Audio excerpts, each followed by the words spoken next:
So here we are, the brand new Lamborghini Urus. Now this is quite an occasion. I feel incredibly privileged to be sitting in this car so early. The official dynamic press drives of this car haven't happened yet, hence me being sat in a static car. However, I've got to say a massive thank you to Lamborghini for putting me in this car so early and to introduce you guys to it and talk you around it. So, this is it, the all-new, somewhat controversial Lamborghini SUV. I say controversial because Lamborghini, for the last 30 years at least, have been focused entirely on supercars. They need no introduction, but the thought of them a few years ago launching a 4x4, a sports utility vehicle, was almost crazy. Then we see the concept car. The aesthetics of that car, I think, caught everyone's attention, and now here we are sat in their very new SUV. Now I say for the last 30 years because actually Lamborghini did once upon a time make an SUV. It was called the LM002. That car predominantly was originally commissioned for military purposes, but it eventually got put into small production, I think of just over around 350 cars for civilian use. And because it was originally developed as a military vehicle, the civilians started referring to it as the Rambo Lambo, which I think is an awesome name. And here we are, fast forwarding 30 years later in their proper SUV, which they are having, might I say, a fantastic first start. Now, less about the history. What are we sat in right now? So, engine, 4-litre, twin-turbo, V8, 641 horsepower, sir. Now, for an SUV, that is colossal. It is second in power only to the Jeep Cherokee Trackhawk. So it'll be interesting to see which one of those two applies the power best to the floor when the inevitable comparison happens. However, being sat in this thing now, you can already tell that in terms of premium SUV feel, Lamborghini have really taken this to the next level. It is, to touch everything, just to sit in it is a very special experience, and that for me was something that I hoped for upon the launch of this car. Lamborghinis, and if you follow this channel regularly, you'll know that I say often that Lamborghinis seem to do theatre better than anyone else. And I'm thankful to say that upon opening the door on this thing, not even stepping inside it, the first thing that hits you is the quality and, I would say, the specialness, really, of the interior. They really have thoroughly rubbed the Lamborghini treatment all over it. Now, let's not beat around the bush. This is a heavily Volkswagen Group influenced product. It's sharing the same underpinnings as the Q7 and the Bentayga.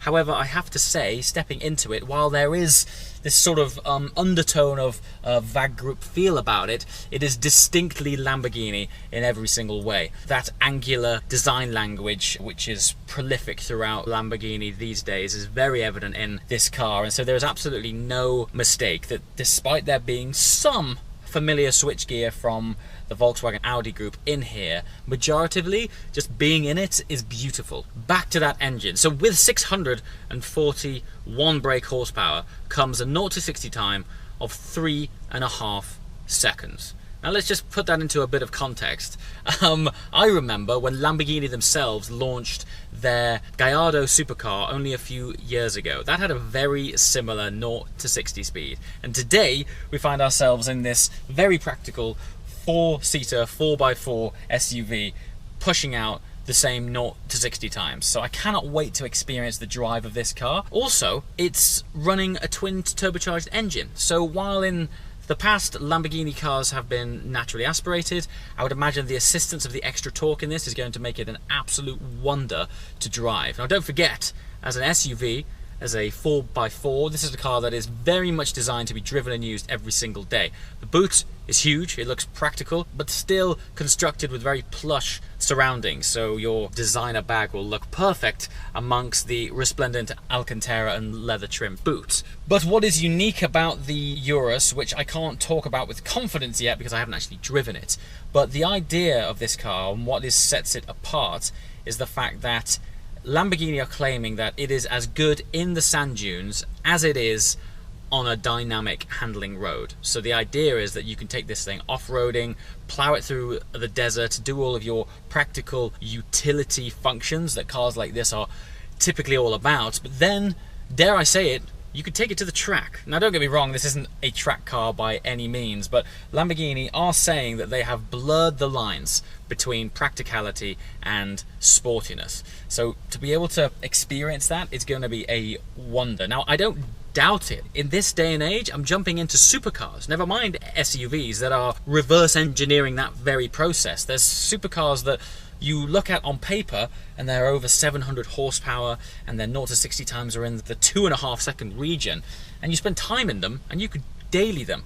So if Lamborghini have taken that concept and done it the other way around and taken a platform that is dailyable, a very practical and plush inside, but you can flick a switch and it turns into a raving performance animal, I am all for that. Now, speaking of performance, despite the fact that the underpinnings of this car are based on Volkswagen's MLB platform, which is the Bentayga, the Q7, the Porsche Cayenne, obviously Lamborghini have applied their own tuning to it, and they are promising that this thing is going to outperform all of those cars, which is something I guess you would expect, but it's nice to know that they're putting a lot of emphasis on performance to still reinforce the Lamborghini heritage. So, of course, 4x4. However, the fun doesn't stop there. It has a locking center diff, which is able to send up to 70% of the torque to the front, or up to 87% to the rear.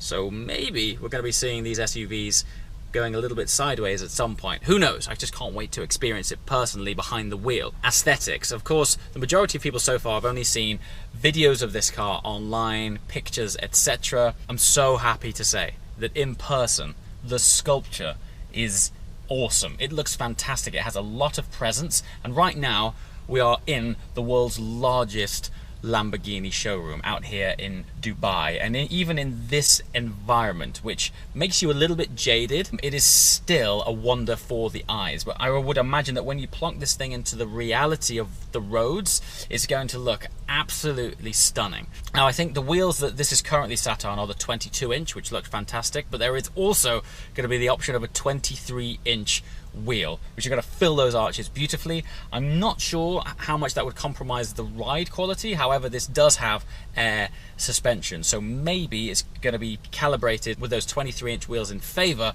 and it'll still ride as supple as you might hope for. Let's talk about the interior. So one of the standout features in this car is what I've started referring to as these control cylinders. Cylinders obviously because aesthetically they look like these two drums, but this is where you engage the iconic flip switch like you're in a fighter jet, hit that engine start button and the car is coming alive, and it then gives you access to all of these different driving modes. Now, I'm not sure I've ever seen so many driving options in a car before, but let's just go through them. We've got Strada, Sport and Corsa. These are modes which you're familiar with in Lamborghinis such as the Huracan and the Aventador. The important thing is, despite the fact that we have already seen Corsa in Lamborghinis before, is very cool that it is still in this car. So Corsa is typically Lamborghini's more hardcore focused drivers mode in the Huracan and in the Aventador. The fact that it's in their SUV is a massive tick in my box, because it says basically that this thing still has a mode that is very biased towards grabbing it by the scruff of its neck, exploiting what that fantastic engine and drivetrain is all about. However, then things start to get interesting, and this is where this new realm of Lamborghini, which we've never seen before, opens up new driving experiences. So we've got Sabia, Terra and Neve, and also we have 3 brand new modes never seen before in a Lamborghini: Sabia, sand mode; Terra, earth mode; and Neve, forgive my poor pronunciation of Italian, but essentially snow mode. So this thing's breadth of ability on one cylinder here has 6 different driving modes on one option. So it's going to be crazy to see the breadth of ability this thing has when it's out in the real world. Now, one other important thing to mention about the Urus platform as a whole that hasn't really been touched upon too much is that we know that the Urus is going to debut Lamborghini's first ever hybrid system. Now, this car doesn't have it. The launch car will not have it, but eventually Lamborghini will debut their first hybrid in the Urus. So not only is this a significant model because it's their first, I would say, proper attempt at an SUV, but for the future of the brand, it's probably going to be their most purchased car ever. I know they've had to effectively double the size of their factory to cope with the demand of this car already. There's a distinct waiting list. I think out here is about 18 months, maybe even 2 years. And of course, it is ushering them into the future by applying their hybrid drivetrain to future models of this car. So for Lamborghini, not just the SUV world, for Lamborghini as a brand, it is a very significant car, and they're launching it into a very competitive space. Literally every man and his dog right now is debuting an SUV. It's that product category that everybody wants, and I'm all for it. If this is a car that's going to inject a load more cash into this brand so that they can develop even better supercars, buy away. I can't wait to drive it. Aesthetically, I think it looks fantastic. I'm really hoping that despite this being a more conservative vehicle in the Lamborghini family, I'm really hoping that some people just go crazy on them and spec some of the wild colors that are currently in the Lamborghini palette. The options are endless. Conventionally, Lamborghini has always been about technical materials, but now we're seeing the lineup of open pore, grained woods, and the leather quality in here. It has this sort of weathered patina that is just a beauty to behold. To sit in this spec, as soon as I got in it, I mentioned it's an absolutely stunning environment, but I can't wait to see people go really heavy with the Alcantara. No doubt people are going to be matching their Urus to their Lamborghinis, so looking forward very much to seeing these cars hit the road. Now then, this is technically a pre-production car, so it's not absolutely final. However, so let's flick this start-stop button. Let's see what this engine and exhaust sound like.